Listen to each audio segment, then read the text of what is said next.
Serving southern New Mexico, this is the award-winning KRWG-TV News 22, where news matters. Moving into the dorms is often an exciting time for new students. But as Marlene Barraza reports, sometimes things can take a turn for the worst when these old buildings create new problems. Full disclosure, the student in this story is a member of the News 22 crew. This is where it all started. The water kept leaking. They couldn't get it to stop. Oh my God. It was a Saturday morning.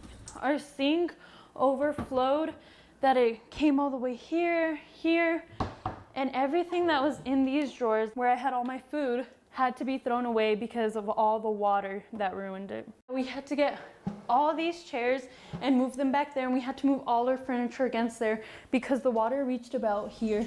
And we had the door open, all the windows open because there was a really strong odor. But the most damage was the carpet. This area is where it got the worst, and none of it is stuck on. None of this is. She started calling immediately, and several hours later, the maintenance team stopped the flooding, and Kelly went to stay with a friend.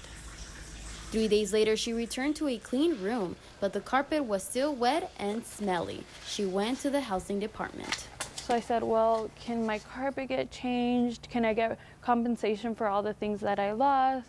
And she was like, I don't know if that's in your agreement. I felt really frustrated at this point because nobody was listening to me. Eventually, a health inspector agreed it was not safe to stay there, and Kelly got the new carpet. So what caused the problem in the first place? Interim Executive Director of Housing and Residential Life at NMSU, Ophelia Watkins, said in a statement it was an isolated incident. A clogged kitchen sink caused the water to back up. It took a week before Kelly could move back into her room. She feels it took too long and she had to push too hard to get something done. So for them to let me down like that, I was really hurt. And I had to stay in another place. It was just so stressful. I had school. It was a lot to deal with. Interim Housing Director Watkins said in a statement, "We understand this is our students' home away from home, and we encourage them to let us know whenever there is a problem so we can address it as quickly as we can. Our students' health and well-being is our primary concern, so we take care to be respectful and responsive to our residents' requests." I can come home and go back to my normal life. Kelly is happy to be back in her room, but the incident is not entirely over. She's making a claim to get compensation for her damaged belongings. So I'm relieved. Marlene Barraza, News 22. Serving southern New Mexico, this is the award-winning KRWG-TV News 22, where news matters.